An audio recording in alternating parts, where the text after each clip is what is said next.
Lawyers of Reddit, has any client ever made you go, how the holy grail am I supposed to defend you? Story 1. Criminal defense lawyer struggles with client insisting on jury trial, despite overwhelming evidence. I'm a criminal defense guy, so I have had plenty. Most infuriating one was a guy that got busted for selling rocks to a confidential informant, CI. The CI was wired for sound and video, so the whole transaction is crystal clear. Plus, the police identified his car as the one that drove up the scene, and he was stopped a couple of hours later with the buy money in his possession. Serial numbers were recorded. He had 3 prior convictions for cocaine sales. The prosecutor offered him 5, which was the mandatory minimum. He absolutely declined to even consider a plea, insisted on a jury trial, insisted on taking the stand and telling a ridiculous story about how it wasn't him in the video. There wasn't any doubt. I felt like Lionel Hurts trying to string together a closing argument with a straight face. He got 20 years. Story 2. Lawyer represents doctor who admits to being a tit guy during sexual assault deposition, leading to settlement. I've told this story here before, but it's a good one. My friend's mom was a defense lawyer for a hospital. Her job was to represent doctors accused of malpractice or anything relating to doctor/patient interaction. I forget all of the details, but she had one case where a female patient had accused a male doctor of sexual assault. The claim was that the doctor groped the patient several times during a procedure. Allegedly, the doctor had been coached to say that during a routine procedure, it's possible that he had inadvertently brushed up against the patient's chest, and that if it happened, it was an unintentional consequence of following standard procedures. So they get to the deposition, and I guess the first question the doctor gets is something along the lines of, walk me through what happened, and the doctor says, I don't know what you want me to say, man. I'm a tit guy, always have been. They settled. Story 3. Lawyer deals with client who confessed to robbery without police leads, leading to guilty plea.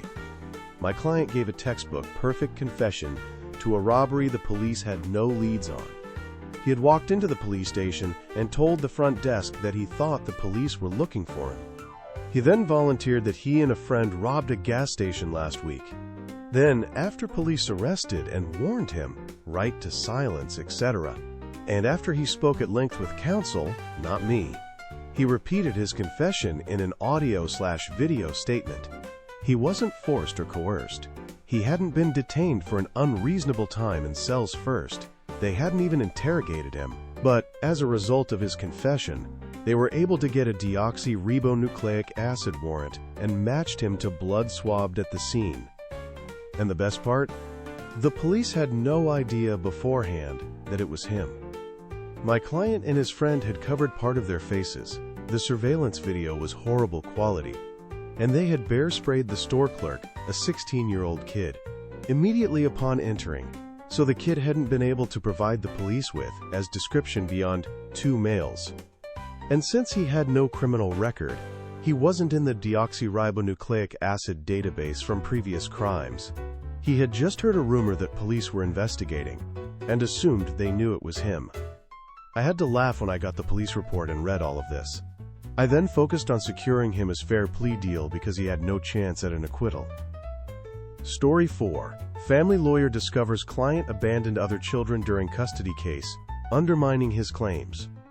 I had a family client whose ex wasn't letting him see his kid. So we were in court with him explaining how important parenting was to him, how much he loved being a father, etc. After 45 minutes of this, the mother says, I don't know why he's saying this. He abandoned his other kids. Cue me, who has never heard him mention having other kids. Turned out, yeah, 100% abandoned them, has had no contact for years, never made any efforts. Please give your lawyers important information, especially if another party involved knows your secrets. Story 5. Lawyer passes on case due to overwhelming evidence against robbery suspect. I had to try to defend a man who walked into a convenience store with a knife demanding money.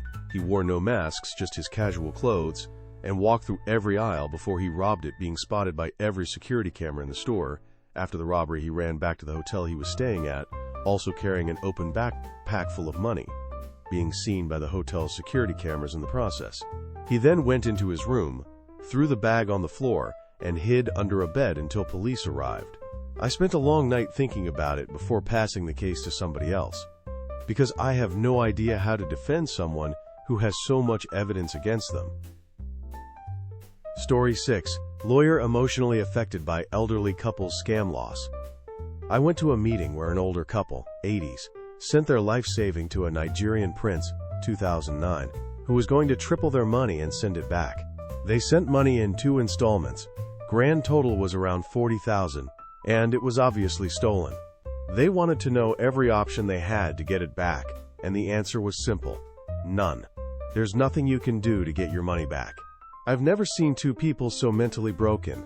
They were retired and no longer had access to money in any way. I excused myself from the meeting by faking a call and started crying in the bathroom. I couldn't handle it. Story 7. Lawyer defends nurse in tragic medical error case involving a fatal injection to a baby. Client was a nurse who had administered a fatal injection. Killed a baby. It was a long story. Too long, didn't read.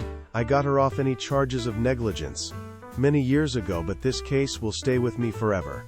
After hours, small rural hospital, understaffed and under-equipped. Pediatric ward, baby very ill with gastroenteritis and hadn't responded to weeks of treatment. Was losing weight despite everything. There was no doctor on the pediatric ward that night, or, in fact, in the entire hospital. When the lab phoned the baby's blood work results in to the nurse on duty and said the baby was going to die soon if he didn't receive urgent treatment. Nurse phoned the doctor on telephonic call, who wasn't supposed to go in, having already worked long hours that day, just be available for phone calls. And the doc gave instructions for a sister to give an ampoule of potassium chloride. She wrote down the instruction. The doc didn't specify that it be given orally, which was what was meant. But because the doc specified that a sister must give it, she assumed it should be an injection, as she herself wasn't qualified to give injections, but a nursing sister is. The nurse called the sister from the maternity ward to carry out the instruction, explained the urgency. The sister was very busy in the maternity ward, but came to the pediatric ward and gave the injection. Baby passed away from immediate cardiac arrest. The partners in the firm didn't want to touch the case as they thought it was impossible. But in our law, negligence has a specific definition.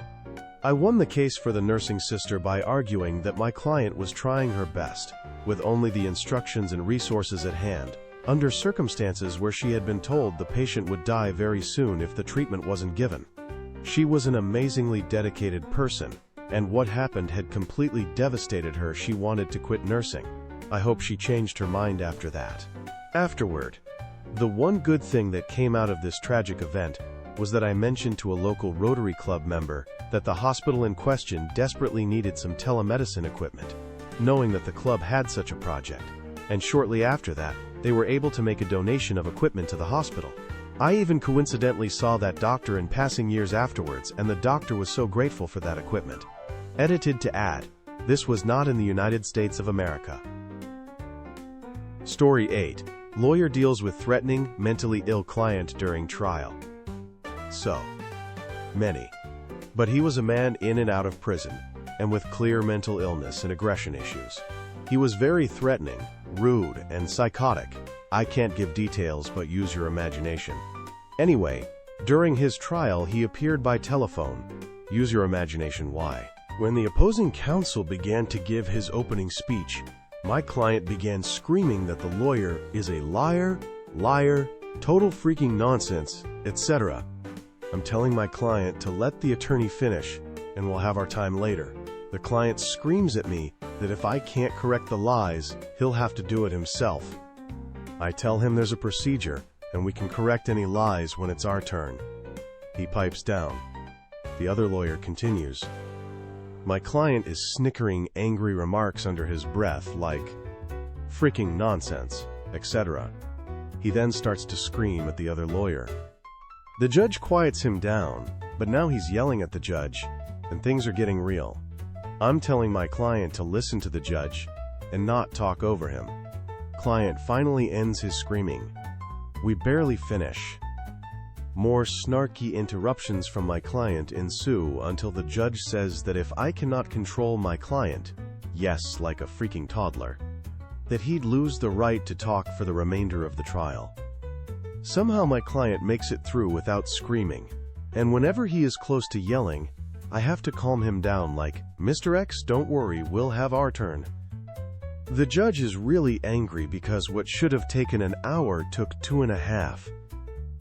Then he says, "Any final remarks?" And I kid you not, my client addresses me and is like, "Am I allowed to say that if the judge doesn't side with me, I'm going to..." I cut him off immediately and was like, "No, unless there was any evidence missing, there's nothing more."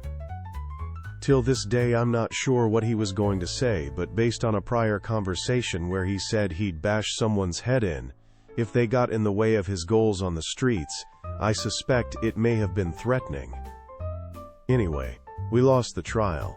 Many weeks later I heard that people from several rooms away heard my client screaming during his trial.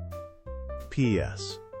With many exceptions, lawyers are underpaid for the nonsense we have to deal with.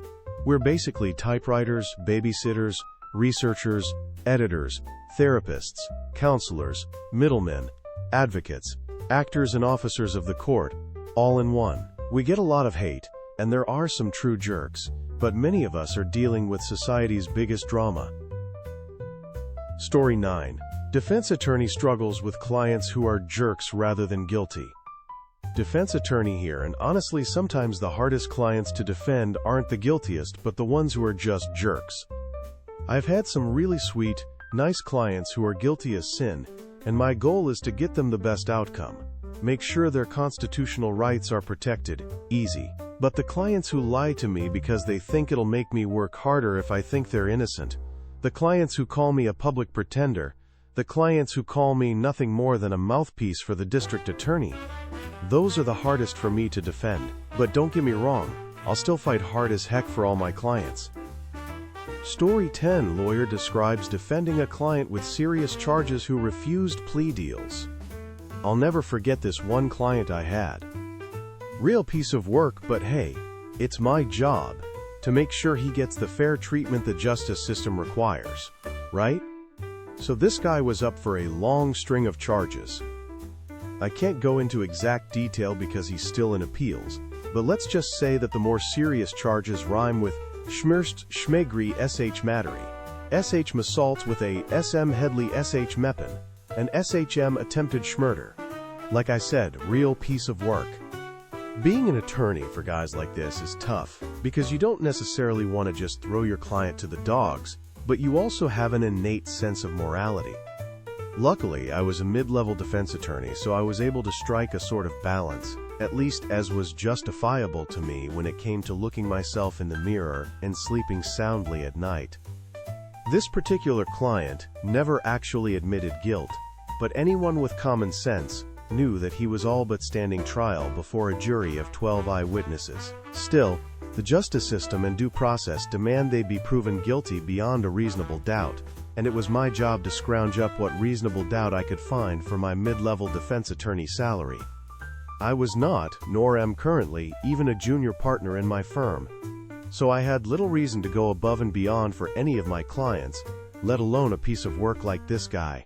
But I wasn't exactly about to toss an alley-oop to the prosecutors, either. So the first day of trial comes, and at this point, we've been through multiple plea bargains that our client has refused.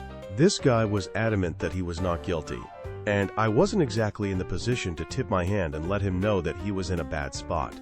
When you're just another lawyer cog in the firm's wheel, you know what that's like.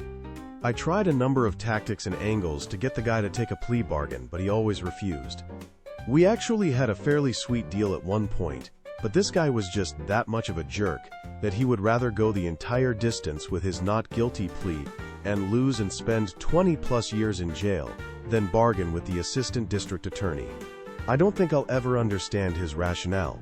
So of course the assistant district attorney brings out her A material during the opening statement, but she went far beyond even what I expected her to do in the opening salvo. And this was after 7 years of trial experience, including my public defender tenure. I had never seen this kind of reaming even in TV shows. Judge Judy would have been in awe at this freaking speech. Once she finished, I asked if we could recess briefly. I don't know if the judge was as blown away as I was or what, or maybe he just knew what I was trying to do, but he allowed it. I took my client into a side room and begged him to take a plea deal. Apparently this ADA's opening argument had gotten to him as well, because he was very willing to accept, which was shocking considering his vehemence leading up to the trial, and his attitude through the multiple plea bargains offered before. So the ADA, myself, and the judge met in the judge's chambers to speak about the possibility of a renewed plea bargain. Obviously, the ADA had the upper hand since it had gotten to this point, and she had just given a speech that the best writers in Hollywood would love to hear, but anything was better than the 3-week trial and 20-plus-year sentence my client was facing. For everyone involved, really. So the ADA was sitting there looking rather smug, and I felt the judge also understood the upper hand she had. But she still left it up to me to start the negotiation. She asked me what my client and I wanted. I said, about tree fitty. It was about that time that she noticed that I was about 8 stories tall and was a crustacean from the Proterozoic era. She said, "Darn it, monster, get out of my darn courtroom." They ended up taking the plea anyway, and my client got 8 years plus 10 probation. Too long. Didn't read. You should almost always take the plea bargain. Story 11. Public defense lawyer frustrated with delusional clients insisting on trial despite overwhelming evidence. As a public defender, pretty much every single client that wants to take their case to trial and is completely delusional about how strong their defense is. I don't know if it's substances, narcissism, mental illness, but so many just are in complete denial, even when you show them the whole thing on video. They don't understand that a witness saying what they saw happened is evidence, despite telling me they're being railroaded with no evidence. Especially with strict liability type offenses, like driving under suspension, and don't get that, I was only driving 3 miles to do X, and those police just wait outside my trailer park waiting for me because they know my car, isn't a defense. Story 12. Client insists on admitting full fault in discovery requests, leading to immediate loss.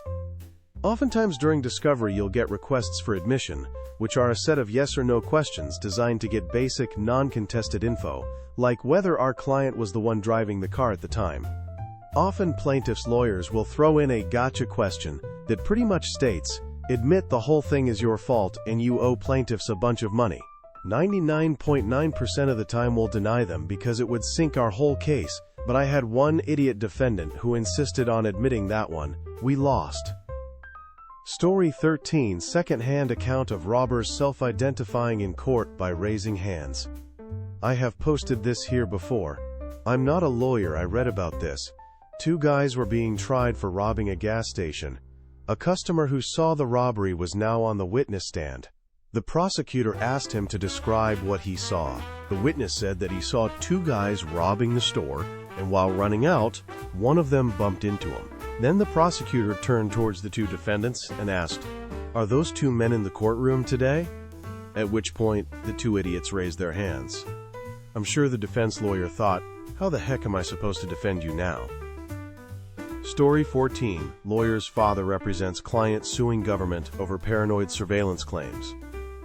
My lawyer father once had a client who was suing the federal government because he claimed his parents had sold him to the feds for testing as a child. The client claimed they had him constantly under surveillance.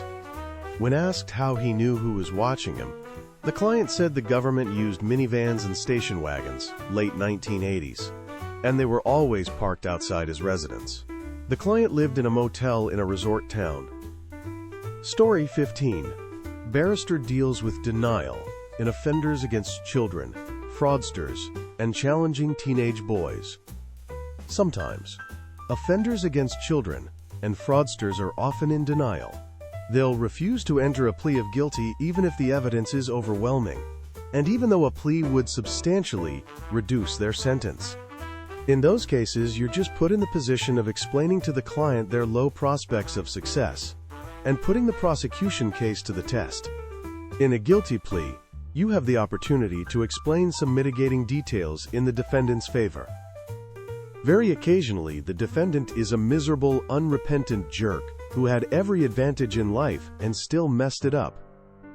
In those rare cases, I'm forced to brush over the defendant's antecedents and focus on making sure the sentence is in range. Teenage boys can be very difficult to work with because they are focused on impressing you, so getting those mitigating details is like extracting teeth. Note: if you are a teenage boy, this doesn't impress us. The actual hardened criminals we deal with have danced the dance many times, and they are forthcoming with details like their difficult upbringing, the courses they've enrolled in, and so forth. Fortunately, in the case of teenage boys, their mother often comes with them, so I can ask her for humanizing details like their favorite subject at school, their future plans, how they fell into a bad crowd, and so forth. Story 16. Lawyer declines to represent clients who ignored multiple legal notices and deadlines. Not that phrase. On 2 different occasions in the last 3 years, I have declined representation, and in each case it was someone who had been sued, was served with the papers, had completely ignored them, was defaulted, received and ignored the request that the court enter a judgment based on the default, and then ignored subpoenas and other directives relating to creditors' exams. Then it finally occurs to them that they should consult with a lawyer. Far too late to do anything. My question, not spoken out loud: how in the world do you get through life? Story 17. Lawyer discovers client lied about child support situation, revealing history of stalking and drug use. I had a client come in and spin me this yarn about how he owed all these child support arrears and the payments are killing him, and could I file a petition to have the payment reduced. He spins this tale of his spouse alienating the children, and that's why he never saw them. I filed the petition, and the clerk called me aside one day and said I might want to review his actual divorce file, not just his child support file. That was a wild ride. Orders of protection due to stalking, losing his visitation due to substance use, not making a single child support payment in 14 years. I do the best I can, until he admits on the stand that he smokes. Story 18. Lawyer struggles to defend client violating no contact order by standing in ex's yard. Had a woman charged with violating a no contact order. The order said that she wasn't to come within 100 yards of her ex's house. Cops pull up to ex's house and she's standing in the front yard, waving her arms and screaming. I was racking my brain for something to argue to the jury as a reason to find her not guilty. Didn't really come up with much. Story 19. Defending a remorseless 16-year-old, charged with robbery and other serious offenses. A 16-year-old kid who committed robbery and other serious offenses. He had zero remorse. I don't think he was a sociopath, he just had complete disregard for authority, disrespected the judge, and so on. And my superior told me, the kids are the worst, they simply don't care. And it was completely true. The cases involving adults that I was assigned were easier to deal with, since they genuinely were scared of going to jail. This was during an internship in public defense in Dominican Republic. Sorry if there's bad translation. But that kid just had this smirk all the time. I felt quite uneasy. Story 20. Family lawyer finds it hard to represent clients who alienate children from ex. I do family law. My hardest clients are the ones that low-key alienate their children from an ex over personal feelings. They don't see it or why the behavior is a problem, and they are usually very unlikable people. Don't get me wrong, I have represented bad people who still manage to be likable, but not these walnuts. Story 21. Defense lawyer explains it's easier to defend guilty clients than innocent ones. I only worked in criminal defense briefly while in law school, but something one of my bosses said stuck with me. It's always easier on a personal level to defend someone who is clearly guilty than someone who is clearly innocent. If you put your best effort in, and yet still lose a case for someone who is clearly guilty, you did your best and the truth proved itself out.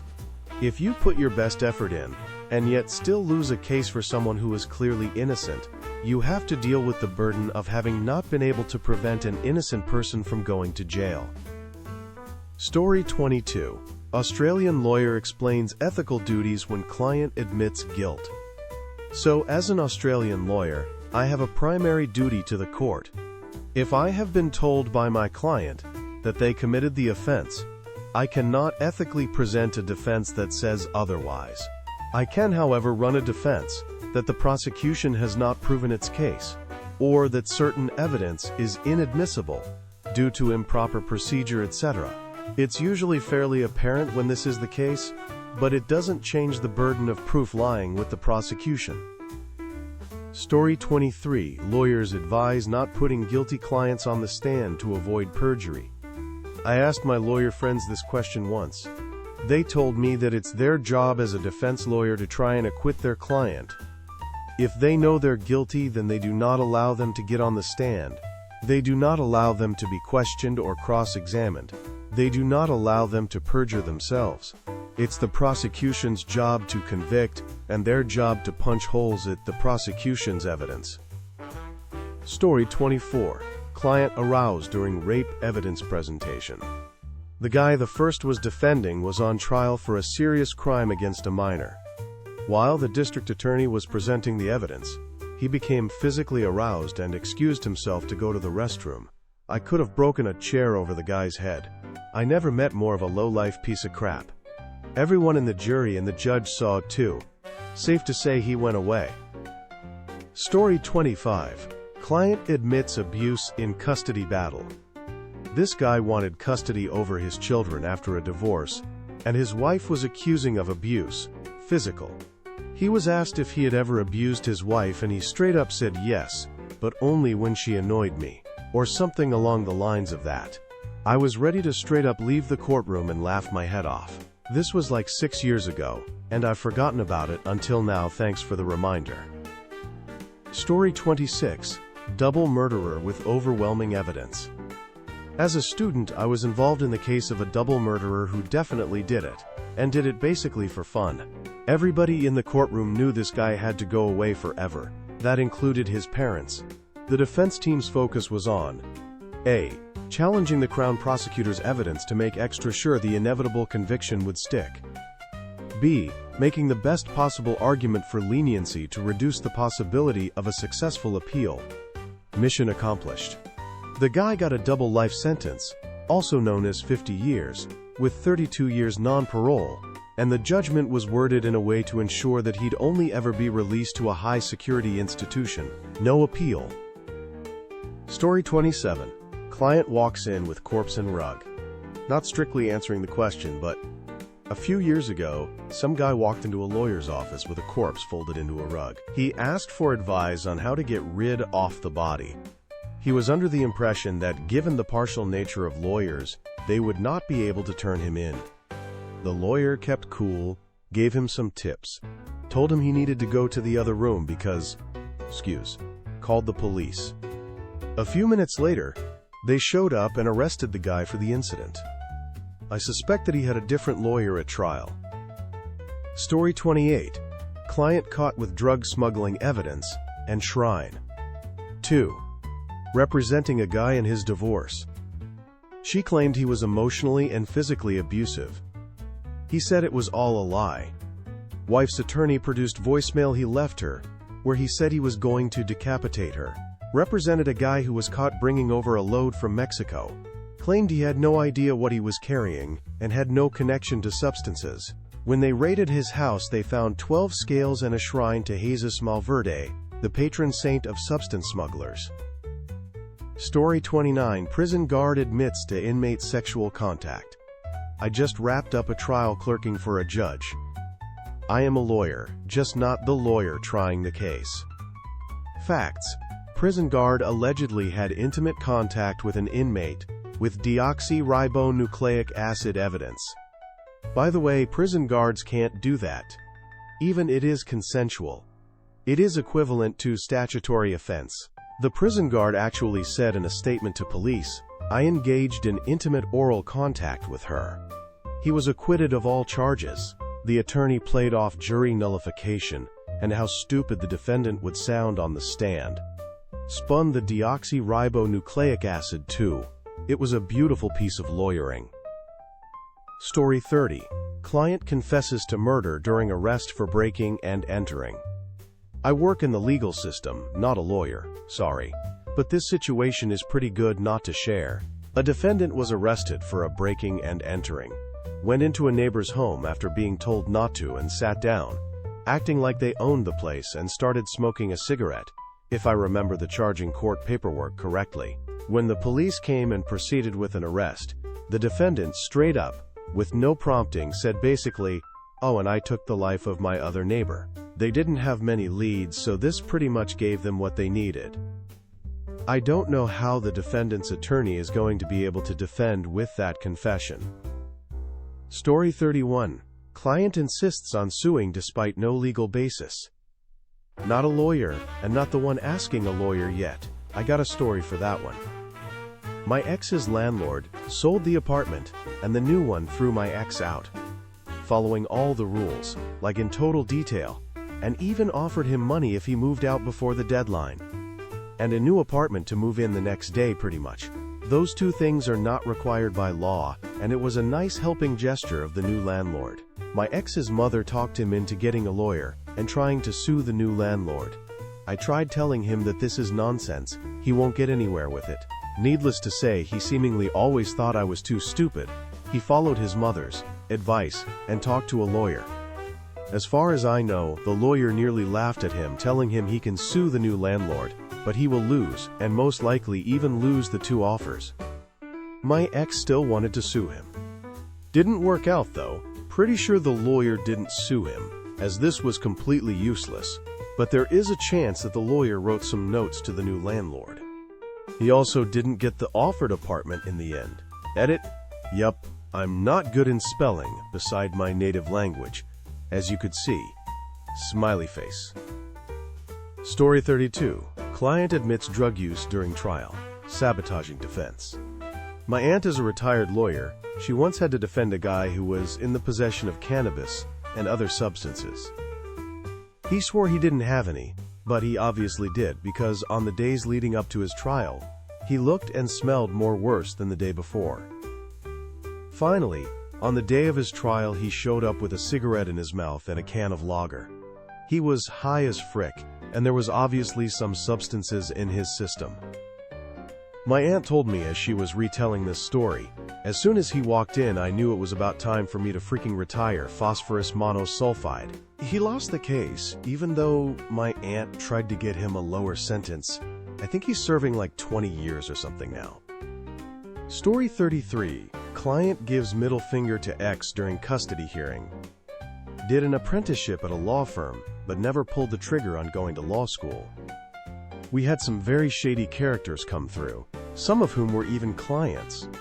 But in all seriousness, among the clients I remember, a family law client dying of cancer, trying to make sure his ex-wife got zero of his assets, gave the middle finger to his ex during a hearing, after we had just got done making a character argument on his behalf. Literally seconds after our attorney had shared with the judge his client volunteered for his church, coached Little League when he was younger, and was a war hero.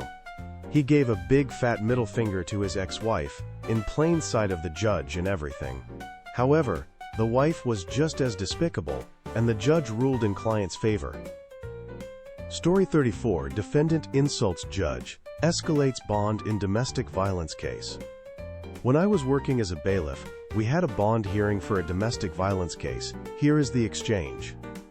Judge: Sir, you have been charged with assault on a female, resist public officer, and felony assault by strangulation. The maximum possible punishment is 120 months in the Department of Corrections. At this time, you have the right to remain silent. Anything you say can be used against you in court. You have a right to an attorney. If you cannot afford counsel, I will appoint one to represent you. Suspect: What are the charges? Judge: Assault on a female, resist public officer, and felony assault by strangulation. Suspect: How the heck am I getting charged with assault by strangulation? All I did was choke her with my hands. Judge: Sir, I will remind you that you have the right to remain silent. Suspect: A felony for choking her with my hands. Judge: Yes, sir. Would you like me to appoint you an attorney? Suspect: Screw you. Judge: Sir, I will appoint an attorney in this matter. You can choose to hire an attorney at a later time. I will set your bond at $10,000 secured. Suspect, $10,000. Screw you, I better not see you when I get out. Judge, to the clerk of court, Madam Clerk, I am amending the bond amount. Suspect, that's what I thought. Judge, the new bond amount is $50,000 secured. Suspect, screw you, go to hell you piece of crap. Judge, Madam Clerk, I am amending the bond amount once more to $100,000 secured. The suspect then had to be forcefully removed from the courtroom by bailiffs and jail staff. Months later he went to jury trial, against his attorney's advice, and all of the witnesses from the above exchanges were summoned to testify to his statements that he made. Needless to say, he lost, but I gotta hand it to the defense attorney, he really did try, even though the case was unwinnable. Remember folks, listen to your attorney. They probably know what they are talking about. Story 35. Client insists on bad defense strategy despite advice. Clients who lie or are inconsistent or are just annoying to work with and insist on moving forward with defense strategies that you strongly counsel against using. Defending people accused of murder and rape is not an issue. Your purpose is not to make sure they stay out of jail free of charge. The purpose of a defense lawyer is to make sure their client is treated fairly and sentenced justly. They are there to keep the prosecution honest and make sure all the processes are followed. Story 36. Client's selective amnesia claim undermines defense. The man who harmed my daughters is exactly this type of annoying client. His first appointment with the best defense lawyer money can buy is tomorrow. God, I hope that lawyer tells him that claiming selective amnesia to repeatedly harming 5 separate victims over 20 years is as hilariously bad an idea as I think it is. That was what he told one of the now adult victims when she confronted him personally, literally 24 hours ago. I also have an audio recording of him saying something to the effect of, "Talking to my granddaughters about certain mature topics is perfectly normal and healthy, and I won't stop just because you don't agree. If you don't think that's okay, then I don't want him over at the house at all." Like, holy cow, man, that's not the slam dunk you think it is. I hope his rights are respected, that's fair. I also think he belongs on the sex offender registry and not on the board of directors for the local rural crime watch. True story. Story 37. Client's refusal to admit guilt leads to harsh judgment. Because trials are more than just determining guilt, they also deal with determining a fitting punishment for the crime, and a criminal who owns up to their crimes will likely receive a lighter sentence. If someone is clearly guilty, then you would plead guilty and try to reduce the sentence. If everyone can clearly see they're guilty, and they still won't admit it, then there's not much a lawyer can do, because a judge and jury will almost certainly judge them much more harshly. Story 38. Client's dishonesty with lawyer weakens defense case. As someone accused of murder, not me personally, you're allowed to tell your lawyer the full truth so that they can build the best case for you based on the facts. As far as I understand it, anything you admit to your lawyer can't be used as evidence by the opposition. That's what client-attorney privilege is. When you start messing around with your lawyer, you're only screwing yourself out of a good defense, because you end up making your lawyer look like a fool as well. You might end up with a harsher sentence because your defense falls apart, because you couldn't even be honest with the one person who has your life in their hands. This video does not promote illegal activity. Stories are shared for commentary and education.